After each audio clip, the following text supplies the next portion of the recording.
Today, let's work on knitting a vest from the top down. A special pattern is not actually required. Most of the designs in the machine knitting notebook can be used top down. It's available on my website, but here's a specific pattern. We'll knit this little 26-inch chest vest together. Use 5½ ounces of Red Heart Super Saver or similar yarn. Let's start out by getting a clear idea of what we'll actually be doing. In the diagram, we start here with our cast on. I'm going to work with yarn that gets 4 stitches, 6 rows per inch towards the middle of the dial on a bulky machine and cast on 46 stitches. It could be any cast on, but I'm going to use the E-wrap because it will be okay for both seaming shoulder seams and for attaching the neckband portion that will go there later. You have to think ahead about matters like that. How will we be using the cast on? So I think E-wrap will work just fine. These numbers here don't matter to us greatly while knitting the back, which we'll discuss first, but they will matter while knitting the front. And I may mark these 10 left stitches and 10 right stitches that will become the shoulder stitches just to make it easier to match the fronts and the backs when we get to that point. After casting on, the first part is very simple. We knit to the bottom of the armhole for 36 rows. And then because of the style of this vest and who it's for, which is a small child, we'll go ahead and do our armhole finishing before moving on.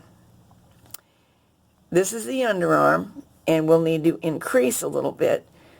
At that point, we'll be doing an increase of 4 stitches on each side, and then knitting onwards for another 36 rows until at this point 72 rows have been completed. There's the bar marking that. The final 12 rows will become the ribbing, and I will be demonstrating on a machine that doesn't have a ribber, so we'll reform the ribbing. If you left your row counter running throughout, that's what you would have, 84 rows.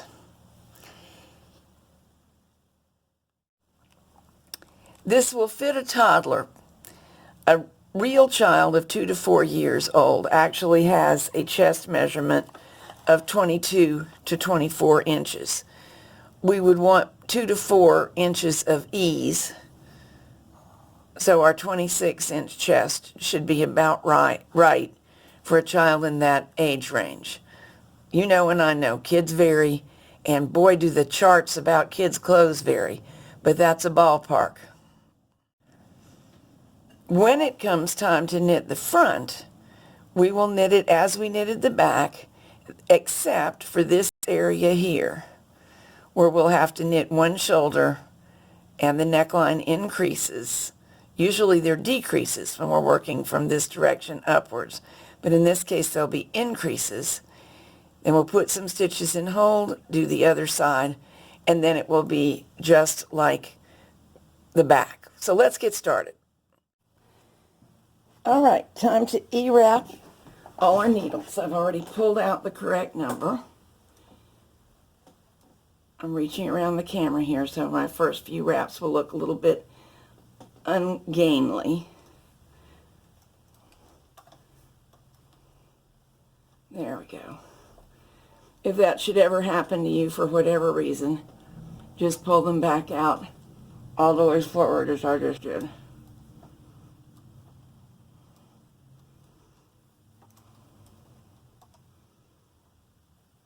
And across we go. All right, all E-wrapped. I'll thread the carriage. I may be somewhat out of your field of vision when I do it, but that's with the working end of the yarn. Now, counting in 1, 2, 3, 4, 5, 6, 7, 8, 9, 10. I can hang a yarn marker to mark the inner edge, the neckline edge of the shoulder. This is an optional step, but it will make it easier to align the shoulders front and back eventually. And now we knit our first 36 rows. Of course, hang whatever amount of weights you think will work for your machine. It varies quite a lot between machines and yarn. I believe this one weighted comb will do the job for me. I've already knitted 2 rows, so 3, 4, and on until 36 are completed. 34, 35, 36. Increase on the side where the working yarn is and the carriage is. I'm going to do what's called a double E-wrap. Under 2 needles, back over the first one, and that way I can get a true stitch on each of the needles. This is my increase 4 stitches, and I'm going to hang a weight on these 4 new stitches and knit across the other way and repeat the same operation. Let me try to zoom in a little for you. Here's where we want to increase. Got to get the carriage out of the way. 1, 2, 3, 4. Those are the needles that I want to add. Under the first one, into the hook of the last stitch, grab and pull through. Under the second one, into the hook of the stitch needle we've already wrapped once, pull through a new stitch. Under 2, back over 1. There's already a loop on here, pull through. Plain E-wrap will also work, and if you succeed with it, that's totally fine with me. This does make it a little easier to get the stitches knitting off properly. Now, before we move on, this is when we actually do our armhole finishing for this vest. This was the previous edge needle. So 1, 2, 3, we're going to drop column 3. I'm laddering all the way down. When I get off of the view, you'll know what I'm doing. I'll take my comb off for the minute. That will allow me to lift it where you can see a little bit better. I've laddered all the way down to the stitch right after the cast on, and I'm going to put my tool in that stitch. Now we're going to form tuck rib, which is slide behind 2 rungs of the ladder, grab the second one, pull through, slide behind, grab the second one, pull through. Don't make a mistake and count this one as one to slide behind again. We've already been behind it. That's the only tricky part. This is very good about stopping the roll without a whole lot of handwork. So I'll go all the way up the column of stitches. If I don't think this will be enough, I can do it again on column 5. This is column 3, counting from the edge. And of course, I will also do the same on the other side.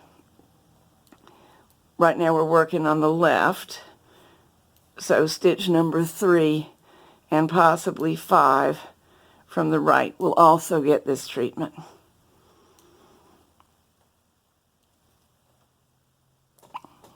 And when you're done, hang it back on its original needle. You can already see what's happening. From the front, it's subtle. It's just a little bit of a rib look. From the purl side, it's very obvious. It looks to me as though using stitch number 3 would be adequate, but just to be safe, I'm going to go ahead and do 5 also, on 3 and 5 on both sides.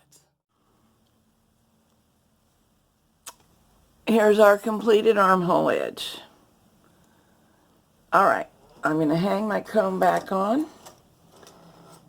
Make sure that my newly cast on stitches are properly secured over here, and knit another 36 rows to the top of the hem.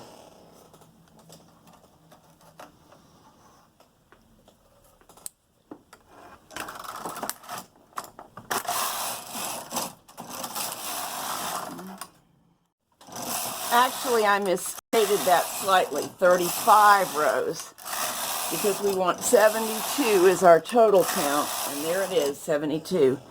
We had already knitted one of the rows after the underarm by the time I was over here working. So the only thing that has to be done at this point is alter the stitch size for the ribbing if you do that. It's a little bit of a judgment call. Typically for an adult ribbed waistband, we would go down 2 whole numbers. I'm on 6, so that would put us on 4. And we do want the waistband to be tidy and elastic and to pull in a little bit. On the other hand, toddlers don't go in at the waist very much. So I'm not sure I want 2 whole numbers. Some people even go 3. I think I will go to 4 plus 2 clicks. That's down a little over 1 whole number. And I will knit my 12 ribbing rows.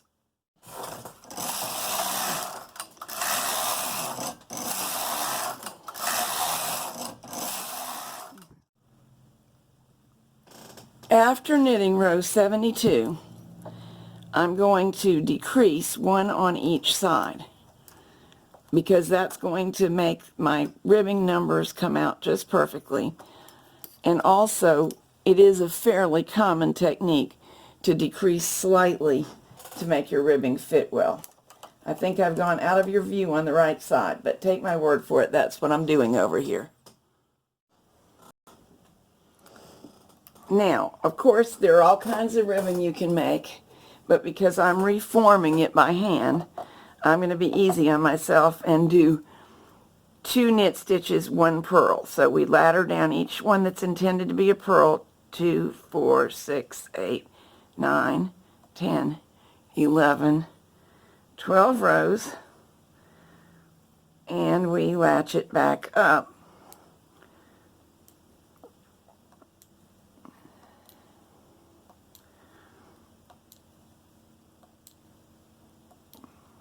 I count as I go, if in my mind, to make sure my ribbing comes out even, just so as to avoid the possibility of dropping a little too far and not quite far enough. These 2 stay knits, drop down and reform. Sometimes you can sort of read across the knitting. I think I can here. Pull down. 1, 2, 3, 4, 5, 6, 7, 8, 9, 10. I did it right. If you do what I did, you'll get better and better at it, but always double check that you have the correct number of ladder rungs before you start back. Nothing looks goofier than ribbing that's almost straight across but has a couple of errors where there were only, say, 10 rows instead of 12. Here's the next one. Reading across, I think this is my hole to put my tool into, and it'll catch the stitch as it runs down. 2, 4, 6, 8, 10, 12. I was right again. Had I not been, I could have either dropped another row or turned my tool around this way and latched up the one that was too many, if it was. I just completed the very last columns of stitches in the far edge of the picture, and I'm going to bind off coming towards you. And while I do, we'll talk about the bind off and one of the reasons this is a nice method, top down. A lot of times people have an easier time doing the relatching of the ribbing, if they're doing it by hand, when there's already fabric on the machine. So the fabric down below us that can be weighted is a plus. Also, making the bind off the finished edge rather than the cast on is often easier to get a predictable and nice looking bind off. Of course, we really need to make sure that we're getting one stretchy enough to pull over the head as well as pull in at the hip or wherever it's going to fall. So I like binding off around the gate pegs as I'm doing. It's neat and it does all that. And usually the gate pegs being part of the spacing as they are mean there's plenty of stretch built in. Obviously, if you're on a hobby machine that doesn't have gate pegs, you'll need another choice. A carefully spaced transfer bind off looks very much like this. And a backstitch bind off is an option as well. I'm getting to the point where I'm having a hard time keeping my arm from blocking your view, so I'm going to finish the rest of this off camera. Now, a quick lesson in finishing your ribbing. Always pull it lengthwise. This side, the left side as you look at it, is just off the machine. This side, I did one more thing, and that's give it a lengthwise pull. And see how it has set the stitches and made the ribbing pull in much more neatly. So now I need to do it to the left side, and we'll be ready to move on. So here is our vest so far. Let's move on and create the front. Here's the span of needles that we used for the shoulder area of the back. We will be using the same number for the front, but we will not start on any more than 10 of them. 1, 2, 3, 4, 5, 6, 7, 8, 9, 10. The rest of these will go out of work until we have finished the first shoulder. All right, beginning by casting on with E-wrap as before. That's 1, 2, 3, 4, 5, 6, 7, 8, 9, 10. Bring over my carriage and make sure it's set for the same stitch size we used before, which in this case is 6. And set the row counter to 0. You can't see, that's off camera. Now, knit one row, and I usually place all the needles in hold and let them knit back and from hold for the second row. Just makes things a little easier. Now, while we shape this shoulder, every time the carriage is towards the center of the work, with the middle of the body of the person wearing it, we're going to add a needle into work. So knit 2 rows, add a needle. And I'm also going to add a claw weight now.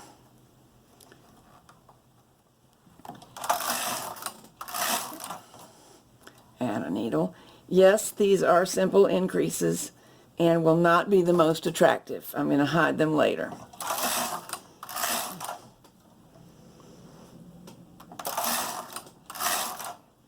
And I've lost count. 1, 2, 3, 4, 5, 6, 7, 8, 9, 10. So I've now added 4, 5,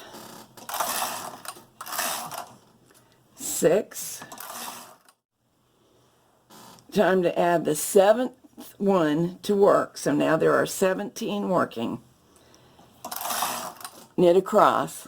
So everything's been knitted. Now we're going to break the yarn. Place these stitches in hold. So I need to change my carriage setting so it will pass without knitting them back. And move to the other side of the work, all the way to the edge of where the 46 stitches come out. So here's where we are. From left to the right hand edge of these 10 needles is 46 needles. We're not yet working on these very center ones. They'll be the lower neck edge. These on the left side have already had the shoulder stitches and part of the neckline knitted. We now need to repeat that act on the right side. We began with the carriage on the right side of the work, meaning with reference to these stitches, it started in the center of the work. So to mirror that, we'll do this. We'll start here. Let me get a loop into my yarn. And I'm going to E-wrap cast on, but backwards, so that it doesn't unravel when the carriage moves across it.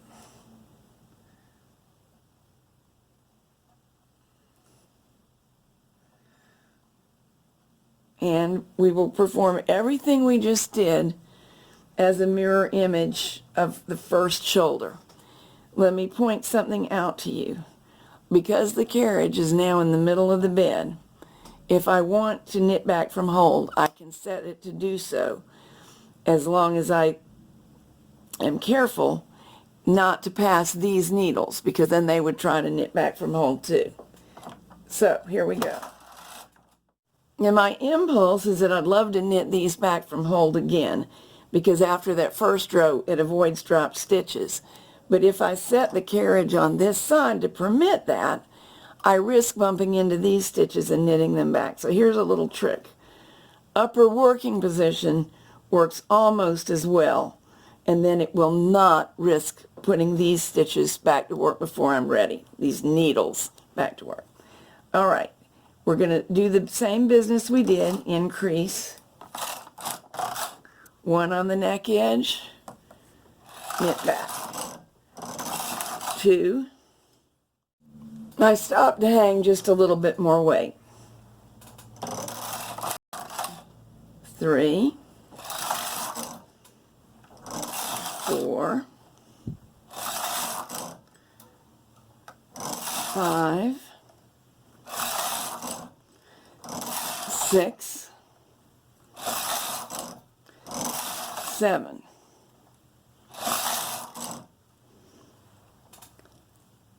Now we've got the second shoulder shaped and part of the neckline. But we need to now put these stitches into work. So I'll break the yarn on this side and cast on the center batch of stitches that's between the two shaped areas of the neckline. What I'm doing off camera is knotting my loop into the yarn. One. These are all those that have not yet been cast on.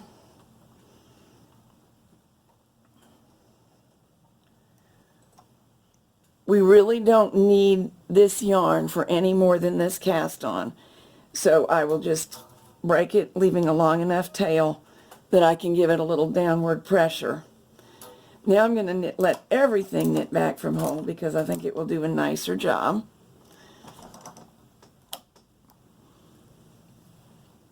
Thread the main yarn back into the carriage, and we're ready to knit the remainder of the front just as the back was knitted.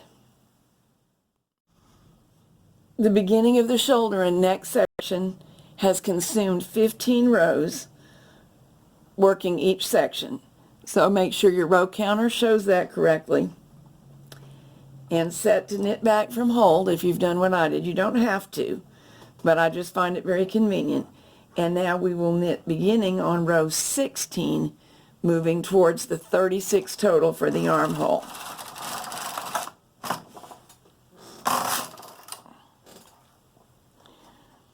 I want to keep my yarn tails out of the way and get weights on this area as soon as possible.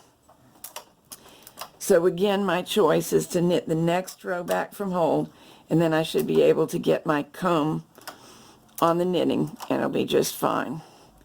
That stitch was naughty.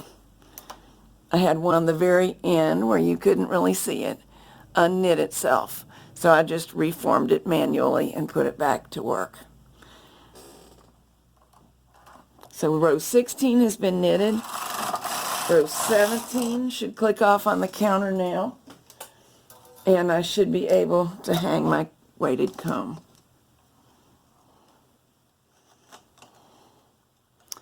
There we go. There should be no further problems knitting on until row 36 is completed. Again, we will cast on an additional 4 stitches on whichever side the carriage happens to be on.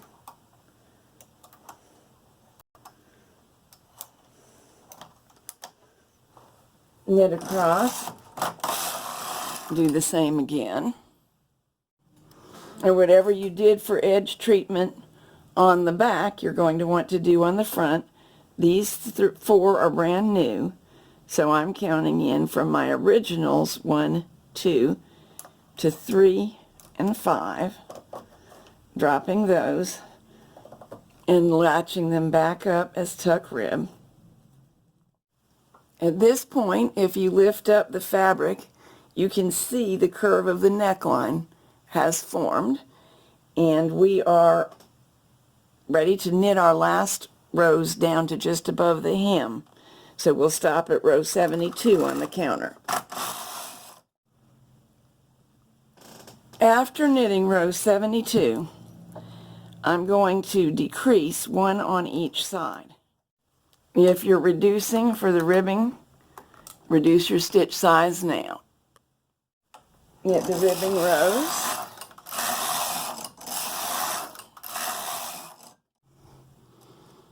Reform the necessary stitches as purls by laddering down until there are 12 rungs and latching back up. 1, 2, 3, 4, 5, 6, 7, 8, 9, 10, 11, 12. So here's our front, shaped neckline. Now let's sew the front to the back at the right shoulder seam, and then we can finish the neckline. Since we are facing the front piece, the piece that appears on our left is actually the right. So this, I'm aligning my right shoulder from the back, and there's its marker. That shows the 10th stitch, which should align with this edge stitch. We'll seam that area together. I'm going to rehang the neckline, beginning here where we've marked this as the final shoulder stitch. So these are cast on back neck stitches, and one of them, one of the E-wraps, goes on each needle. There should be 26 of them, because we remember we started with 46 stitches at the back neck, but 10 on each side belong to the shoulders. It's pretty easy to just put both of the strands of yarn involved in an E-wrap on top of a needle and push the needle through. But if you prefer to, you can use your tool, 3-prong tool to do it. Or if that's a little tough for you, you can do it 1 prong at a time until all the back neck stitches are hung. Next, we have the shaped area of the neckline. And I find it simplest to hang this by pushing the tool through the fabric, not using these loops that were created when increasing. That's a look that you can use to do some other artistic things. But in this case, we want a plain, smooth edge. So see where I'm inserting them? Behind true stitches, or at least behind one strand of true stitches. And I'm not counting, I'm just inserting into relaxed fabric. However, I will count when I'm done, because we need to know how many to use for the other side of the neckline. We want it to match. 2, 4, 6, 8, 10. We'll just stick that in our memory banks. Here we come to the bottom of the neckline, which was also E-wrapped cast-ons, so they are handled just as the back neck was handled. And whatever number of E-wrapped stitches there are, that should be the number of needles that go into work here. Now, to match this side of the neckline to the side we already hung, we want to hang it on 10 stitches plus 1. The plus 1 is because this is the area that will be seamed, and it's already been removed from the other side of the neckline. So 2, 4, 6, 8, 9, 10, 11.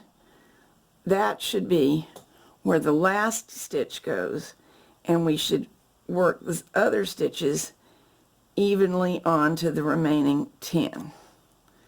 Then our neckline should look even on both sides.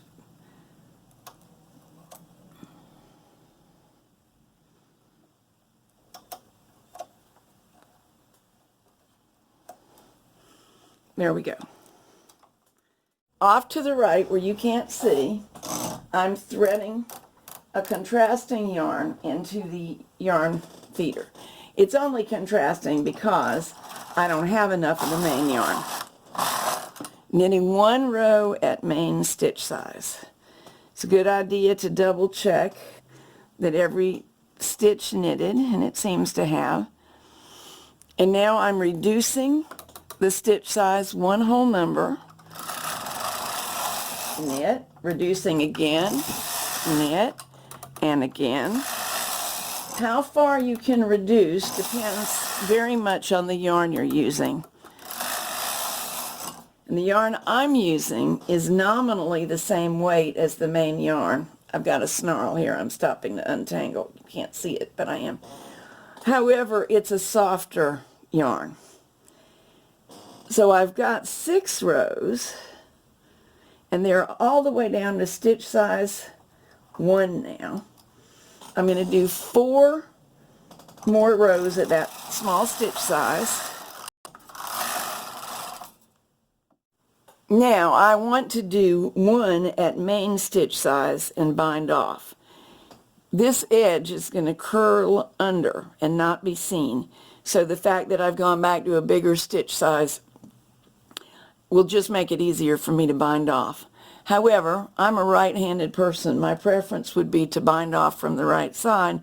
If I knit 1 larger row, I'll be going to the left. This design is not so sensitive, so I'm just going to knit 1 more stitch size 1.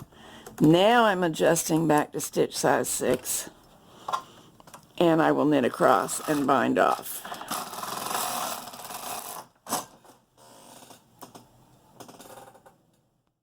You may have spotted a stitch got dropped there, but I was able to pick it up and fix it, so all is well. And now I will bind off around the gate pegs, going from right to left, my preferred direction. Here it is off of the machine, and you can see that that reduction in stitch size made it pull in so it'll stay nice and neat. Now all that's left to do is seam this shoulder there to there, and because we're actually looking at the purl side of most of this band, what I'll do is take note of how far am I able to see the knit side. It's about the first 3 rows. I'll seam with the right sides together for that part, and then with the purl side as the right side for the next part, so that we're looking at a smooth seam here. We need to do that still. We need to sew the side seams still and weave in a bunch of ends. I'm going to do one in front of you real quick, but I have whole other videos on end weaving, so there is really no need to belabor the point in this one. Also seaming. If you're not yet comfortable with some method or other of seaming, I have whole videos on that. It's always gratifying to see that you got exactly the size you expected, and I did. Since the flat sweater spans from the count 30 on my mat to 43, that's 13 inches across, making for a total circumference of 26 as hoped.